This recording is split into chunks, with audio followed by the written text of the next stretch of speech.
Lesson 1. Everyone, welcome to the Mission Million Money Management Lesson 1. This is Building the Foundation for Success. That is what we're going to be discussing over the next 10 weeks, possibly more. I'm going to get a few odds and ends out of the way before we begin. So, first of all, we're going to be going through some material that can be confusing if we go through it too quickly. So what we're going to do is we're going to take our time over the next 10 weeks and we're going to make sure that we get through the material to the point where you have a solid understanding of the principles, of the foundation, obviously, that we're going to be laying, and of course of the strategies that we're going to be talking about. And the end result of what we're looking to do is ultimately create such an understanding of this material that you are able to apply the strategies and apply the principles to your own circumstances. So we'll be going through that, and we're going to be taking our time going through that. And so, for example, today, I think I have something around the tune of 60 odd slides that we have to go through, and it's very unlikely that we're going to actually get through them all. So we'll pick up, if we don't make it through the entire lesson, we'll pick it up, and then we'll continue on in lesson 2. And what ultimately may happen is that this isn't a 10-week course. It may turn out to be an 11 or 12-week course. If we can get through the material in 10 weeks, great, but I'm not going to just try and cram it in. So we have a very specific purpose of what we're trying to achieve, and we're going to take the time necessary to achieve it. Every week this is being recorded, so you'll have access to live. If you miss a week, that's fine. You'll have access to the recording the following day. There are a couple of weeks in August that I'm not going to be able to do the lesson on a Thursday evening. There's one week that we will skip completely, and the other week we'll go from Thursday to Tuesday. You'll be notified of all of that information as we get closer to those dates.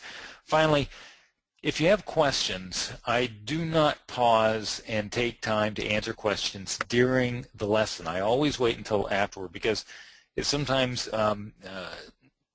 gets us off track, and I have enough trouble staying off of rabbit trails as it is.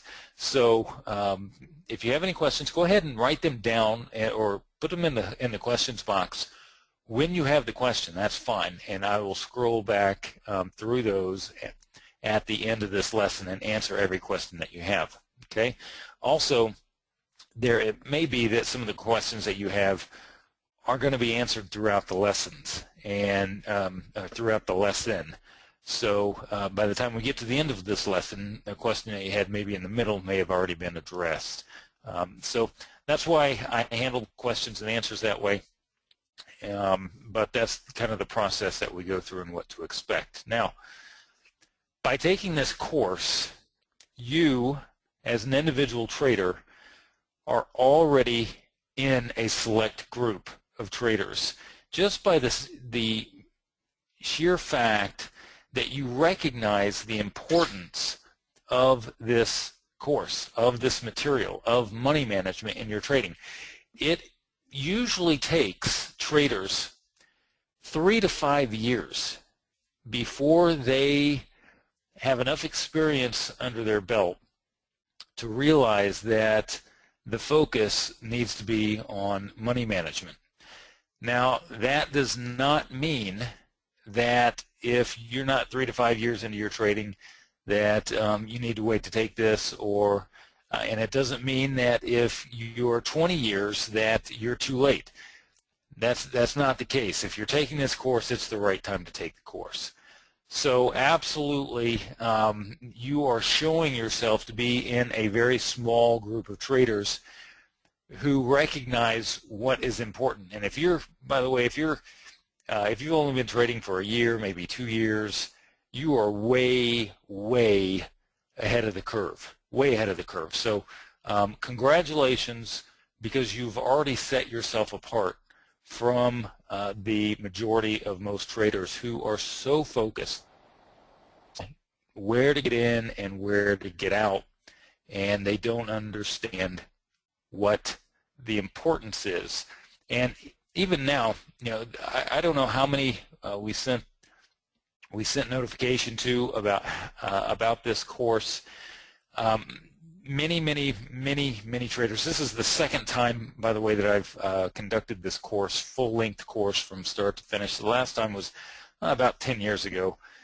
And generally, most traders who take this course tend to think it's one of the best courses that they've taken, if they've taken multiple courses that I've done. That this one is one of the best courses, and it is the best course from the standpoint of how it can affect you the most. This is the course that can affect you the most. Doesn't mean that other courses aren't important. The options course, for example, very good course, very important. The self-destructive trading habits, overcoming self-destructive trading habits course, very important. And some even say that that's the best course. But if you don't have this material, it doesn't matter if you don't have any bad trading habits. You are still going to have trouble ever getting to the point or putting yourself in a position to experience exceptional growth, extraordinary growth.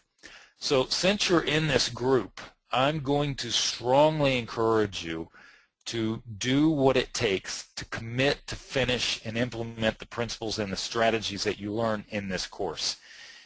It is going to be 10 weeks, and we're all busy. We're all very busy. But if you're serious about trading, which you've already shown that you are because you're one of the elite that are taking this course, you might as well make the commitment to finish and implement the principles and strategies learned. All the education in the world doesn't do you any good if you don't actually apply it. So strongly encourage you, do whatever it takes to finish. Now, this first lesson, you're not going to end up with this first lesson and know what to do in your trading account. Okay, that's just not going to happen. This is a building process, and in order to properly build this this scenario, the application of the strategies to your account, we have to have the right foundation. So it's going to take a little bit of time to build that foundation. It's going to take a little bit of time to go through these principles. We'll start some practical aspects in today's lesson if we get that far, but then it's probably going to take 3, maybe even 4 lessons before we actually get into, okay, now we're ready to apply this information and apply the material, or start applying the material from the standpoint of, you know, using account sizes and examples and whatnot. So this first lesson is about starting to build the right foundation and the right principles. Now, perspective in trading is paramount. Absolutely paramount. And here's a quote, and I don't know who this quote is from, but I've always liked it. Be careful how you interpret the world. It is like that. You have to think about that one for a second, but I would use the same thing in trading. You need to be careful about how you view trading, because it is like that. If you don't have the right perspective of trading, you're going to pursue the wrong avenues, right? So when you understand proper money management, that understanding then gives you a different perspective. And that perspective is different in many ways. But by the time you finish this course, if you do not have a different perspective of your trading in general, then you've missed the whole point, and I suggest going through the course again. But there's no question in my mind that those who are going through this course right now will have a different perspective of trading by the time we get to this the end of the course. And towards the end of this lesson, I'm going to start asking some questions, and you already have a slightly different perspective just because you already understand enough to know that you need this course, that you need this information. So you already have that. But even then, I'm going to ask you some questions at the end of this lesson. You're going to find that the answers to those questions probably are going to change by the time we finish the course. So your perspective has probably already taken a major change, but it's going to continue to change the more you understand the money management. So a different perspective is looking at things differently than you did, or differently than most everyone else. Okay, so what we're going to do is we're going to talk about perspectives, previous perspectives, and perspectives that most all other traders have, or at least certainly have towards the beginning of their trading. And there are three major and very specific changes in perspective that will come from this course. And of course there are many sub perspectives. So there are three major ones, and there's some minor ones, or some that are not quite as major. But we're going to go over those. We're going to talk about what those perspectives are, and then how they change and why they change as we begin to build this foundation.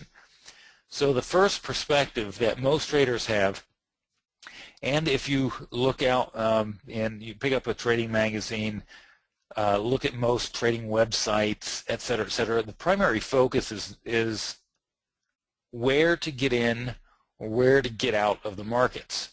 And what happens is, as you begin to understand money management more and more, you realize that that is not your primary focus. So it's no longer going to be your primary focus. And it may already not be your primary focus now at the beginning of this course. But that's great. But with everyone else out there, the primary focus is where to get in, where to get out. And why is that? Why do you think that might be? Well, I've been in this industry for a long time, talked to a lot of traders. I've seen a lot of professionals out there, and I'll tell you what I believe to be the driving force behind this focus, this obsession almost of being able to pick market lows and market highs, or where to get in, where to get out. And the obsession is that there's an idea that if you can figure out where a market is going to go and when and by how much, that you're smart. And no one wants to be dumb, right? So everybody is striving and striving and striving and striving for something that is unattainable. And I'm not saying that you can't have a good strategy that is based on sound trading principles, sound market analysis, et cetera, and it does very well. That's not what I'm saying. But you'll notice that most traders, even if they have that something that does very well, most traders are still looking for something better. And tell me that's not true in your own trading. You find something, it sounds great to begin with, but then it's too slow, and so you're off to finding something else.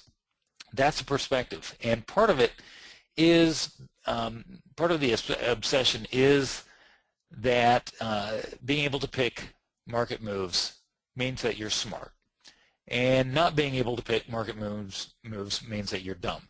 So I'm going to obliterate that whole perspective, and let me tell you, by that standard, I'm dumb. I don't know where markets are going to go.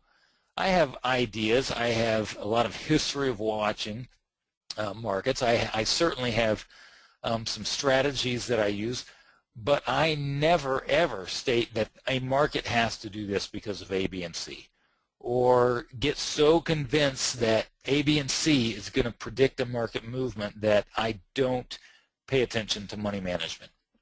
I will never do that. So the second thing is that the primary focus being on where to get in and where to get out, there's some sort of sex appeal with that, right? Money management is not sexy. I mean, let's just be honest about it. It's math, it's numbers, and once we get through this course, you're going to find out that it's really not that difficult, and it's not that complicated. You may struggle to grasp some of the concepts to begin with if you're absolutely brand new to this. You may not understand the strategies to begin with, but once you immerse yourself in it enough and you have enough experience with it, it's really not complicated. I know this stuff like the back of my hand. So And I'm not that smart, like I said. So this is it's boring, and so you don't have a lot of people focusing on it. And furthermore, there's a lot of ignorance on it. I don't think people realize the importance of it. I don't think traders realize the importance of it. I don't think most so-called gurus realize the importance of it, and so they don't promote it. They don't promote it. They don't push it. They don't analyze it. They don't understand it, and it's just something that is ignored. So your primary focus is no longer going to be on where to get in or where to get out. Number two, no longer searching for that holy grail strategy that always wins and never loses. It does not exist. So when I talk about a holy grail, I'm also talking about that strategy that never goes in a drawdown, or that strategy that is always consistent every week without fail.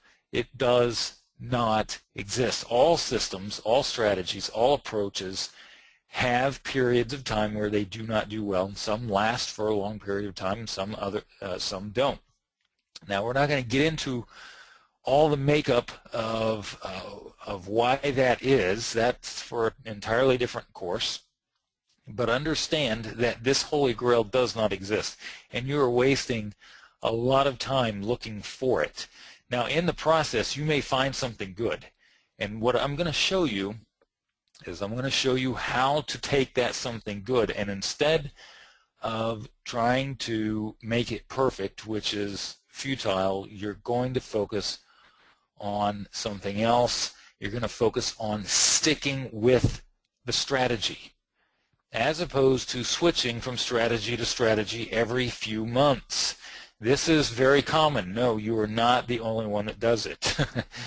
And if you don't do this, you are a very, very small minority. My guess, if I were to take a poll right now of everybody taking this course, my guess is that this is a common problem with 90% of everybody that takes this course, is they don't stick to something. And why do they not stick to something? Because they're expecting that something to generate massive wealth, and that's just not where the focus should be. So your new perspective is the antithesis of these three things. Of what everyone else focuses on, your new perspective is the antithesis of these three things. Whoops. So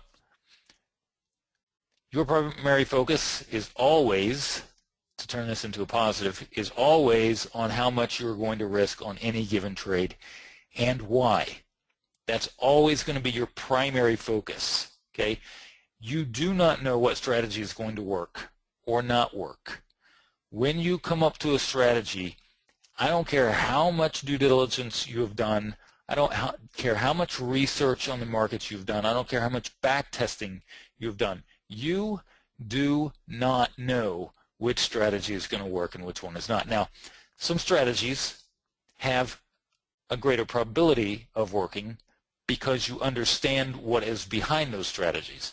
In other words, for example, some of my option strategies, I can tell you point blank that some of the option strategies have a higher probability of long-term success than other option strategies, and that's because I understand what's going on behind them. So I'm not saying don't do your due diligence.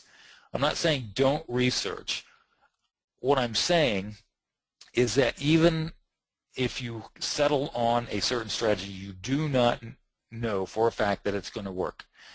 So your primary focus is not on where to get in, where to get out. It's on making sure that whatever you've determined that you're going to trade is not risking more than you should be risking on that particular trade or that particular strategy for that matter. So your strategy, number two, your strategy is not what you will rely on to achieve extraordinary success. That helps you change your perspective, because if you're relying on the strategy to create wealth, you're gonna fail. Your reliance is on the money management. It's on the compounding.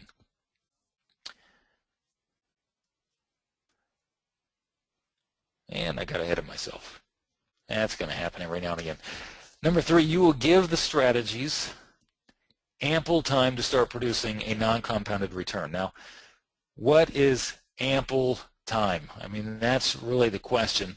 Well, ample time, understanding what ample time is, comes through proper analysis, which we will touch on in another lesson. Now, proper analysis of statistics, proper analysis of what makes a strategy work, etc. We'll touch on that, but we won't spend a lot of time on that, just simply because that in itself I could probably spend probably 5 to 10 hours just going over that, and I might at some point in the future, but we will touch upon that, and there'll certainly be enough here for you to understand what to expect with regard to how long you should commit to any particular strategy, one way or the other. Now, this brings us to the first goal of trading. First goal of trading is always, what do you think? If you've never heard this from me, this will not be, if this is your first time, it will not be the last. So what is the first goal of trading? Always, it is always survival. Survival is the first goal. Now, I understand most everybody is going for profits. They're taking this course because of the compounding. But I'm telling you that you cannot be able to start to experience those compounding successes if you don't take the steps to survive long enough to experience those. And I'm going to take a few minutes and I'm going to talk about some of my experiences that I've done, because I think you'll understand a little bit more of what our objective is with this entire course by hearing someone else's experience, or experiences, I should say. So my experiences are what led me to proper money management, because can you guess why? Because I was not surviving. I was not surviving. So my main focus, my experiences led me to proper money management as being my main focus of trading, but survival is the first key to proper money management. That is our first goal as a trader, is to survive. So my first experience in trading, I was very young. I was 16 years old, and I grew up in a town where Phillips Petroleum was headquartered, and the whole town basically revolved around Phillips Petroleum. And I was in 11th grade, and I entered this stock trading contest through my economics class. And so I contacted a broker at Smith Barney, who happened to go to my church, and told him what we were doing. He said, "Hey, come on into the office. I'll give you a few pointers and whatnot, and to make choices in order to win this nationwide stock trading contest." And it was our entire class. It wasn't just me, but I kind of took the lead on it because it interested me. So I went into this brokerage house, and this is before computers, and you had to call your orders in and whatnot. I walk in, and the whole place was basically a buzz, because it was at the time that when Phillips was potentially going to be taken over. So everybody was buying Phillips stock. Everybody and their dog was buying Phillips stock, and that's all I'd hear when I'd go in there, is how Phillips was going to take off. And so eventually I convinced this guy to buy me a couple of call options. And of course, Phillips was not taken over at the time, and I ended up losing what little money. It wasn't very much at all. I didn't have very much at all, but I did lose. And so then that started me researching and analyzing, and I started another options account, and I bought options. I watched a $2,500 account grow to $5,000 through these options, and I held on to them. And then, sure enough, they went the other direction. I ended up losing money in that. And I continued to do that, and I had some more research, had some more experience with smaller amounts. Then after never winning buying options, I decided finally that where the money was to be made was in selling options, and I ended up losing in selling options as well. So I started selling options according to a strategy, and ended up taking 10,000 and 10,000, dropping it down to probably about 2,500 over a 6-month period by selling options. Made all sorts of mistakes selling options, which of course led to my very long 15-hour Options for Profits course, but it's as logical and straightforward as the money management course. So, so then I decided to move away from options, study them, and not trade them until I understood what in the world was going on and why. And I began another $10,000 account, and this was, there's some time going on between these efforts. But I was 21, started another $10,000 account. I created a little strategy in the commodities using paper charts, and still before the personal computer. And ended up taking a $10,000 account and turning it into $23,000 in about 4 months. And I thought I was all that and a bag of chips. At 21 and having 130% return in 4 months was impressive, and I thought I was impressive. so then it took about 2 weeks to get to the point where that 2,500 or that 23,000 gave all the profits back, and then ultimately dropped to about 2,500. So that was absolutely devastating. That was probably the most devastating experience I had had, and that was it for me. That was final. I could not deal with that kind of scenario. So I took 6 months off, and I began to analyze everything that I did. Why I did it, what the culprit was. Why did I lose every time? Even though there were several times where I did very well for a short period of time, and then ended up ultimately losing. So why? Well, was it the strategy? Well, the strategy is to go through drawdown, but what I determined was that the ultimate culprit was trade size, because in that futures account,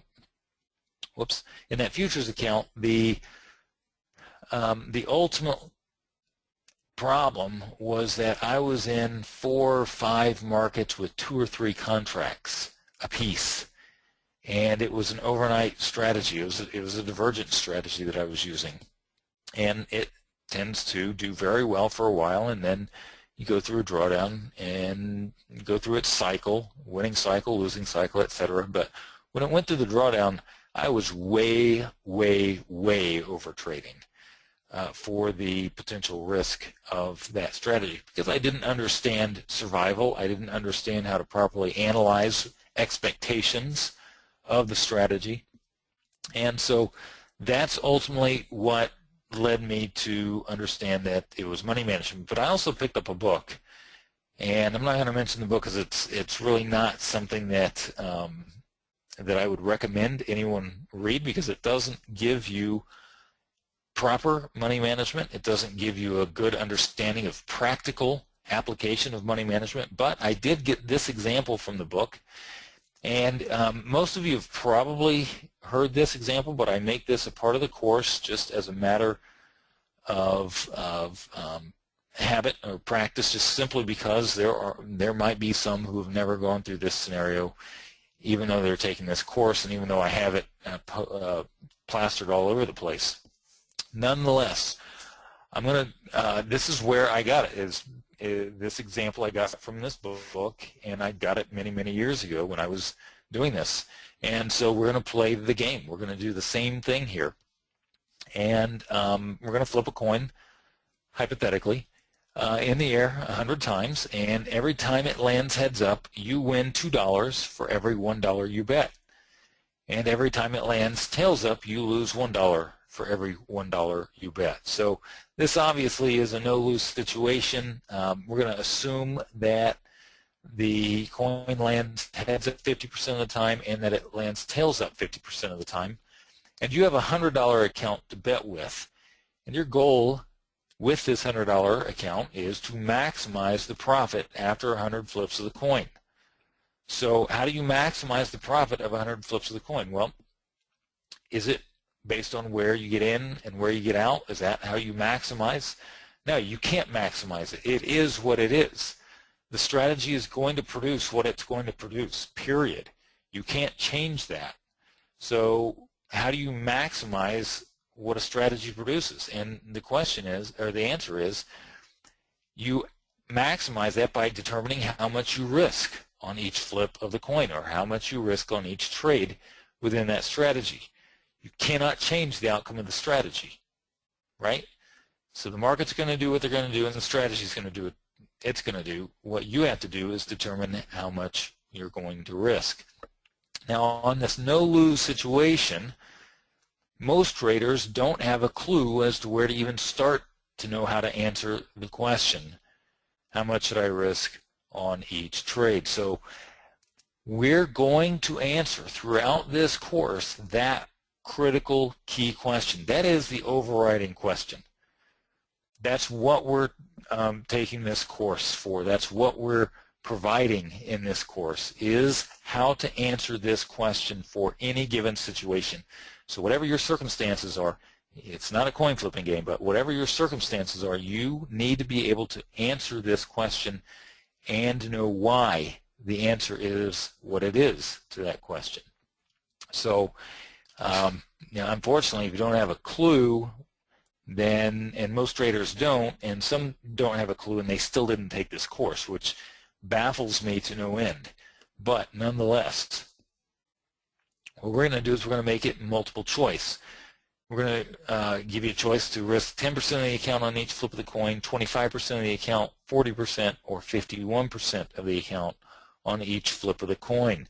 Now what that means is that if you choose 10%, you risk $10 on the first flip of the coin. You have a $100 account, 10% of $100 is $10, so you risk $10 on the first flip of the coin. If the coin lands heads up, you win $2 for every $1 you bet, or $20 on that flip of the coin. You would then risk $12 on the next flip of the coin, because 10% of 120, which is your new balance, is $12. So you risk $12 on the next flip of the coin. If you win, you win 24. If you lose 12, etc., etc. So on a losing side, or the losing side of this, I should say, if you choose 10% and the coin lands tails up, you lose $1 for every $1 you bet, or you lose $10 on that first flip of the coin.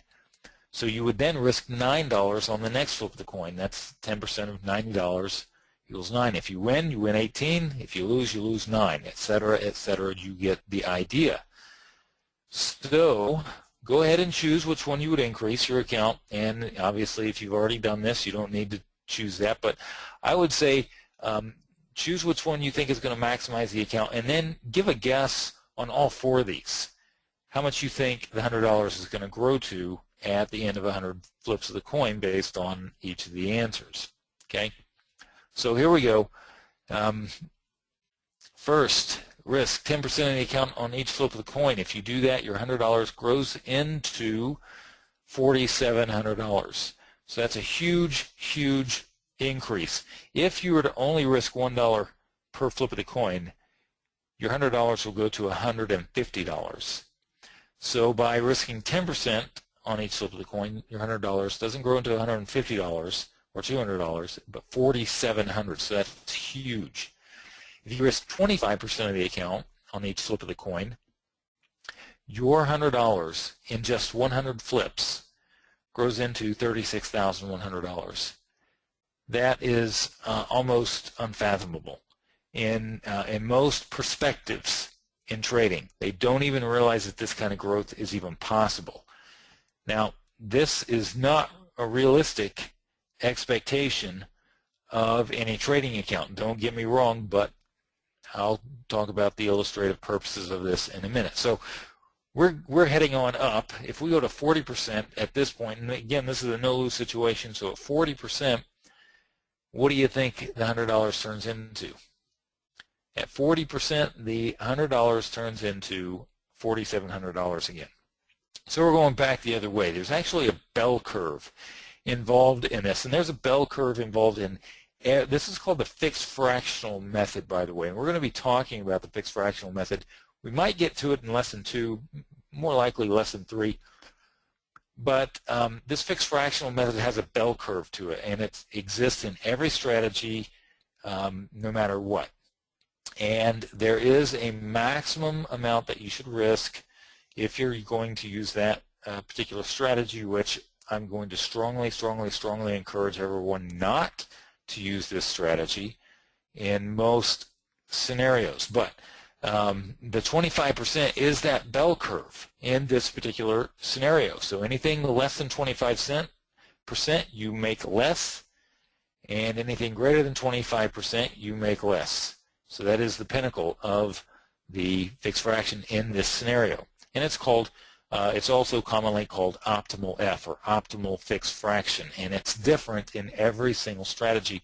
But we'll get into that in much more detail because it's important that you understand what's going on with that, so you understand why I talk about why not to use it. Nonetheless, going on, risk 51% of the account on each flip of the coin. Now, in a no-lose situation, where obviously I've already told you we're going the wrong direction. You already know that we're going the wrong direction. So how much did we decrease profits by in this, with this answer?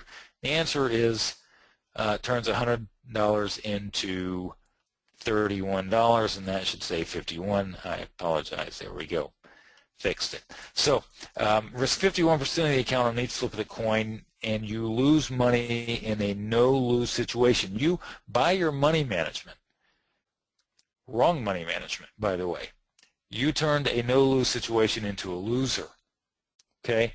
So this is an absolute important illustration, but there are things that are relevant about this illustration, and then there are things that are not relevant. So I want to kind of discuss that a little bit so that you understand where we're going with this when we start to analyze every money management strategy that we are looking or considering.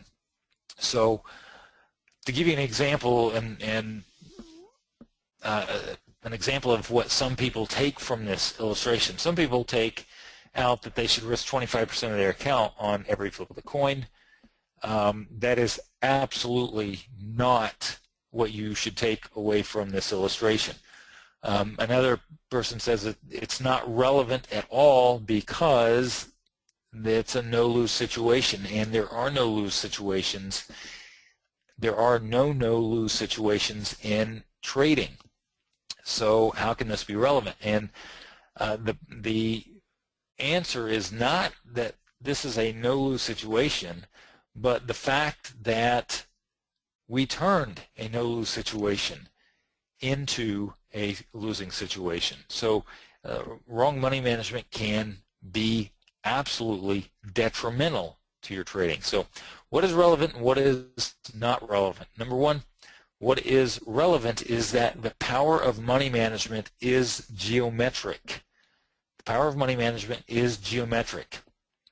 It is symmetrical. It is not symmetrical, it is geometric. It compounding on compounding. That's what geometric is, compounding on compounding. So you have the ability through proper money management to dramatically grow any account. And that is what is relevant about this illustration. Second is, obviously, it can also turn a mediocre performing strategy into a ridiculously profitable experience. So this coin flipping example, although it was mediocre, although it was a no-lose situation, it is mediocre in performance. It's not the end-all to great performances. In fact, if you were to do this over 2 years, you're talking about with non-compounding, you're talking about a 25% annual return. That's not that tremendous. of a strategy. So, I mean, it is a good strategy, but it's mediocre if you're an active trader. 25% annual return is mediocre if you're an active trader. But we don't need anything better than mediocre, because the money management can and absolutely has the power to turn a mediocre performing strategy into a ridiculously profitable experience. So again, there's that perspective thing. You don't need the Holy Grail. And this example, this illustration, proves that you don't need the Holy Grail to experience extraordinary success. Okay? All you need is a mediocre strategy, but what I'm going to say is that you give yourself a high probability. Okay? So what is not relevant about this example? Again, this is not the money management strategy to use, so it is not relevant from the standpoint of practical application of money management. But number two, it does not address the first and foremost goal of our trading, which is what I began this whole monologue about before we started the trading example, the illustration, and that is that what? Survival is the first and foremost goal, and this has nothing to do with survival. Absolutely nothing. If you had a strategy where you only won 50% of the time, okay, you only win 50% of the time, but when you did win, you won twice, your average win was twice the size of your average loss. You didn't know that that was going to be the outcome of that strategy. Maybe that's what you were expecting, but you didn't know it. See, here in this, we know what the outcome is going to be. And that's why part of the illustration is not relevant, and why it doesn't address survival is because it's not meant to talk about survival. It's not meant to talk about what if that doesn't happen, because we already dictated that it was going to happen. So you don't know before you start off how the strategy is going to perform and how that money management is going to grow it. And so you have to prepare from that standpoint, not knowing that that performance level, in order to get this to the point where you are addressing and focusing on that first and foremost goal of trading. Always will be survival. So this was the example that ultimately made me realize that proper money management was the key to not only success but potentially extraordinary success. But what I found was that there was nothing adequate out there that addressed survival, because I realized from my experiences that if I didn't survive, if I didn't protect the funds in the account to begin with, it really didn't matter. The end result is going to be the end result, and most likely the end result, if I don't have survival as the goal, is going to be failure. So I had to go off and start analyzing proper money I had to start analyzing money management and determine different money management strategies and determine what was good about them and what was not good, the pros and the cons, if you will, of the various money management strategies. And we'll be talking about those pros and those cons of good money management, proper money management or not proper money management, in Lesson 2. So I'm not going to spend any time getting that today. But before you get to extraordinary success, obviously you must survive long enough to put yourself in that position. So it's not just about not blowing your account out, but to survive the strategies that don't work and be able to continue trading. That's really what we're talking about when we talk about survival, is understanding that we're most likely not going, everything that I do does not succeed. Everything that I do does not immediately succeed, even if it does succeed ultimately. I'll give you an example. And at the end of January of this year, I decided I was going to start a trading account, and I was going to be fairly aggressive with it. small trading account, be fairly aggressive with it, and try and achieve a tremendous growth by the end of 1 year. And sure enough, my very first trade, the worst thing that could happen, happened in my very first trade, and I just recently got back to break even in that account. And I know it's going to work to some degree if I give it long enough and I have the ability to survive. I know it'll work eventually. I say that tongue-in-cheek, but the probability is there, and ultimately that account, I'm confident, is going to experience dramatic growth. But my very first trade, and had I not prepared for that, and it's very unlikely that it's going to happen, the very first week that I start this effort, this happens. How likely is that? It's not likely at all.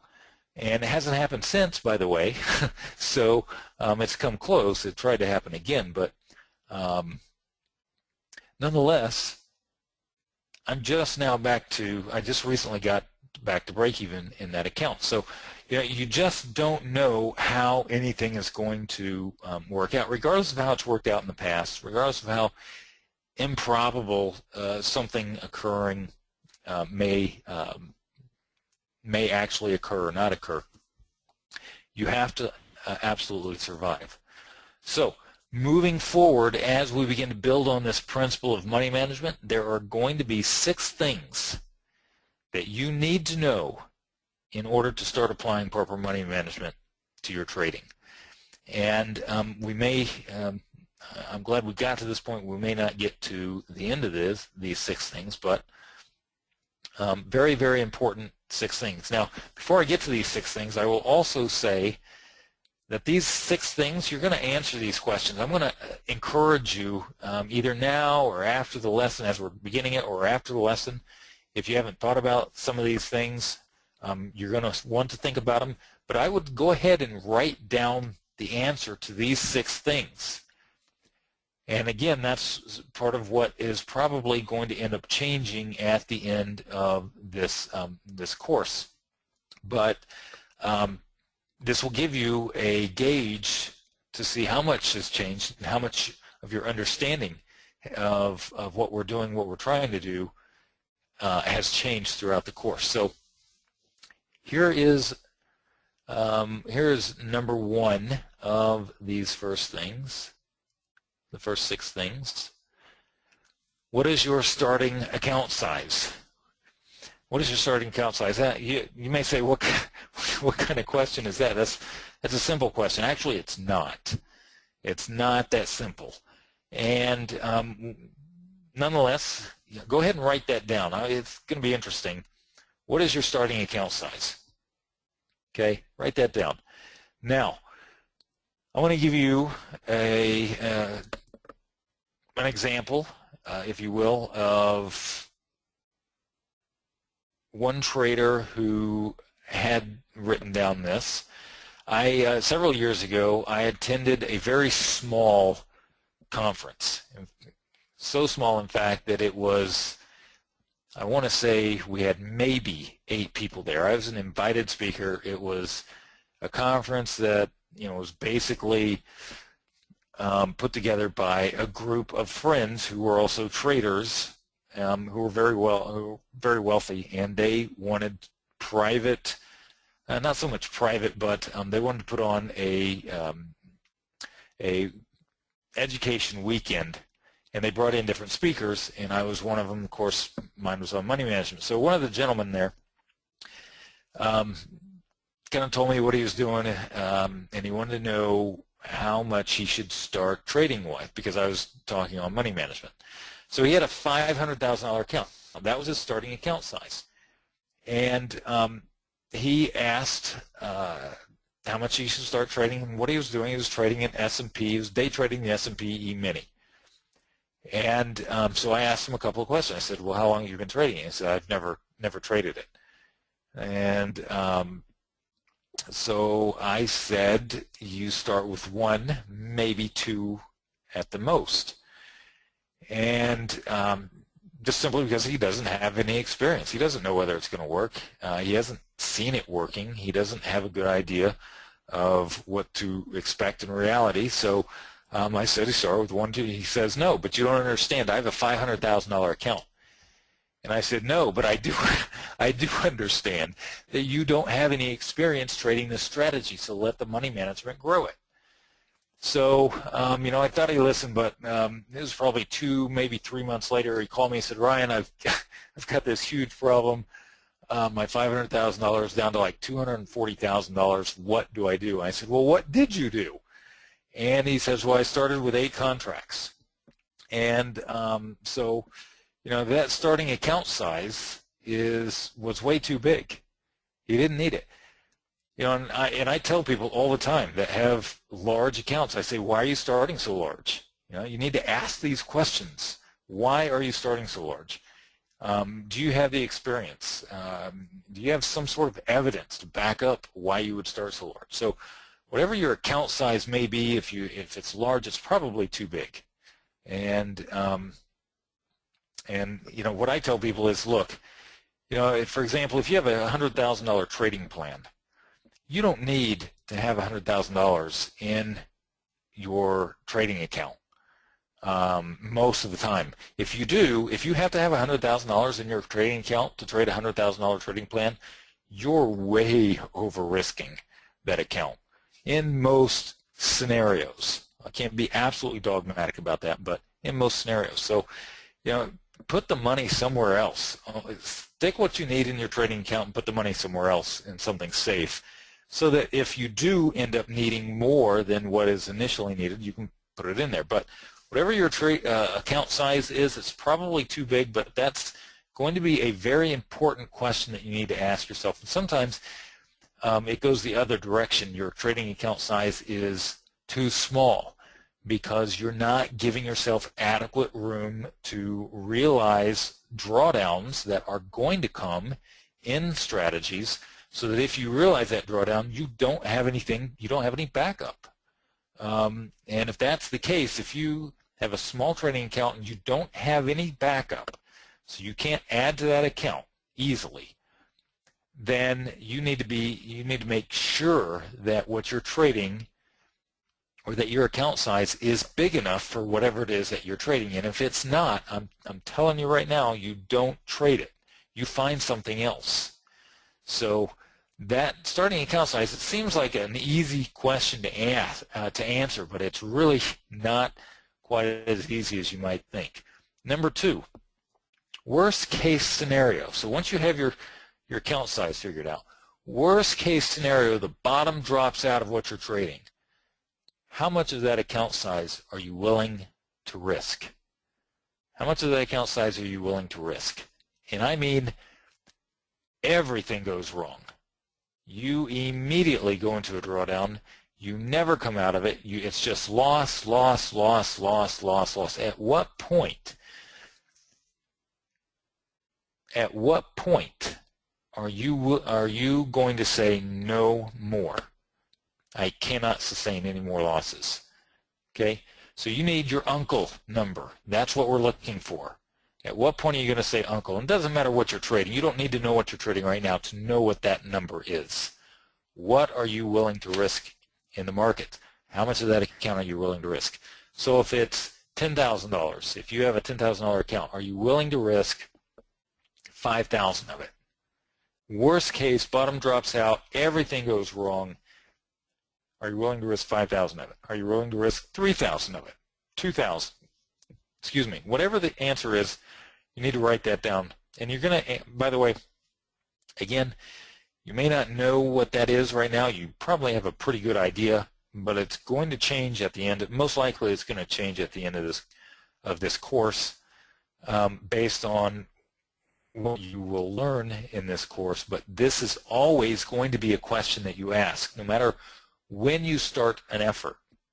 All right, so it's not just now, it's not just the beginning. Anytime you start any new effort, that's what you're going to be asking. Number 3, at what point will you start to get uncomfortable during a drawdown. Now this is different than everything goes wrong and what are you willing to risk, worst case scenario in your account. This is different. This is at what point do you start to feel uncomfortable about continuing to trade. You need to know this. Everybody's different. Now you might say this is subjective. Yes, it is. It absolutely is, because everybody's different. But in order to apply the proper money management for your circumstances, you need to ask yourself these questions. So, and that's what our goal is to get you to the point where you understand these concepts and these principles so that you can accurately answer these questions for yourself. Uncomfortable, why is that important? You know, I always talk about in my self-destructive trading habits, for example, people will say, you know, I like this strategy. For example, my diagonal spread, my time warp trading strategy, if you're familiar with what that is, it's always a pretty good strategy to start off with, even though it's a little bit more complicated, but it's a good, solid, high probability strategy. By the way, it's one of the strategies that I used. One of the strategies I was using in that account that I talked about in the worst thing happened, the absolute worst thing happened, my very first trade that actually was in that that particular strategy. But it's a pretty good strategy from a probability standpoint long term, but people will come in and they'll say, no, I'm really not comfortable with that strategy. And the comfort zone with that strategy is not what it is. Let me ask you a question. Last right. Are you comfortable losing? All right. So, of course not. No one wants to lose, not comfortable losing. So, what you need to do is you need to inform your comfort level to what works. You need to inform your comfort level to what works. Period. If you've been buying options because you're comfortable buying options, but you're losing, you know, it doesn't make any sense, right? This is different than that. This is not what I'm asking here. What I'm asking here is what you're comfortable losing and being able to stick with a strategy. What is that level? And that's going to be different for every person, because that subjectivity comes into it a bit, and you have to know yourself a little bit in order to do that. So you need to put down an answer, and again, we have a way of objectifying these as we move forward in this course, but I want you to stick that in, stick some sort of answer in there right now.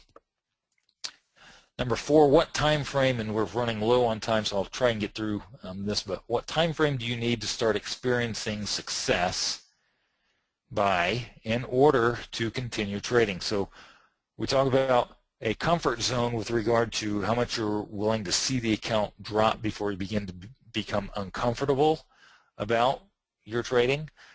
Well, this is that same exact question, only in time. Some people it's 4 weeks. Some people it's 1 trade. Some people it's 3 months. Some people it's 6 months. What time frame do you need to start experiencing success by in order to continue trading? And here's how you answer that question. What's the longest period of time you've stuck with any non-performing trading strategy? Okay, what's the longest time? You can probably cut that in half, and that's about the time that you're comfortable with. So one of our goals with this course is, write that down, but one of our goals with this course is to accurately answer that question. Okay? Number 5, what is your 1, 2, 3, and 5-year goal with your account? What is your 1, 2, 3, and 5-year goal with that account? Now, you obviously know that compounding is going to play a role, so it's probably bigger than before you were first introduced to money management, or maybe before even this first lesson. Now it's probably bigger, but you need to write those down. And again, those are going to be subject to change based on other things as we move forward with these lessons, but write those down. 1, 2, 3, and 5-year goal. And you absolutely need to view this obviously from a long-term perspective. But then number 6, it says number 5, but number 6, I'm going to go one further than that. And I want to say also write down your 10, 15, and 20-year goal. Your 10, 15, and 20-year goal. Listen, you have to have the long-term perspective in order to stick with something short-term. And most traders, for whatever reason, I guess it's because the length of a trade is short-term, that their entire perspective is short-term, and that's completely irrational. It's illogical and it's irrational. If you're going to be involved in trading, you absolutely have to look at it from a long-term perspective, even though your trades are short-term. Even day trading, you have to have a long-term perspective. And one way to achieve that is to write down your long-term goals, and I mean really long-term goals, 20 years. So and that's really long for most of us traders.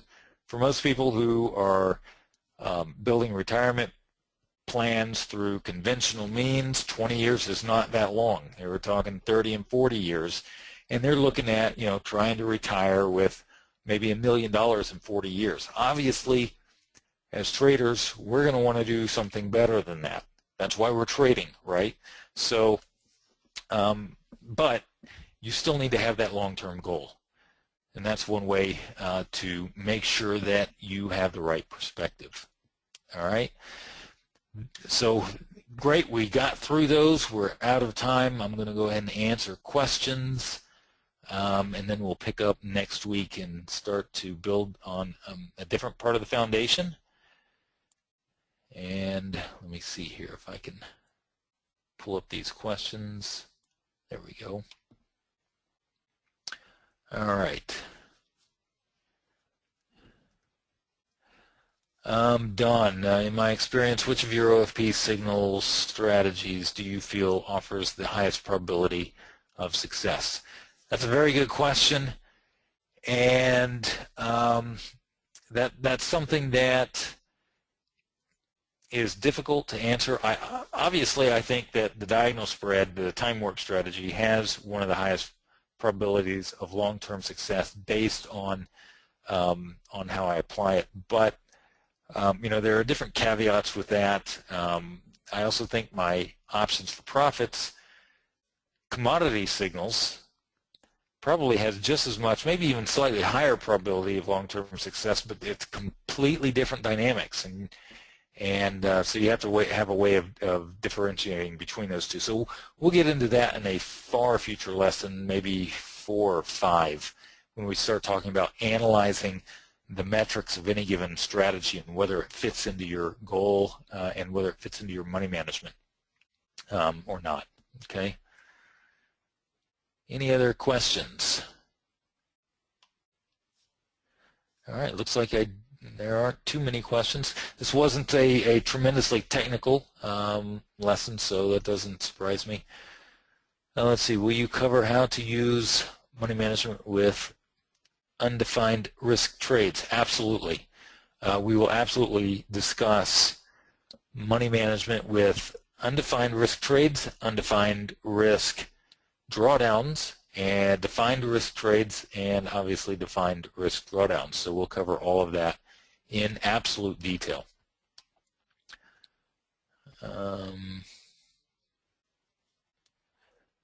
Well, these, yes, James, these, thank you for that comment. These lessons are recorded. You'll have access to it tomorrow.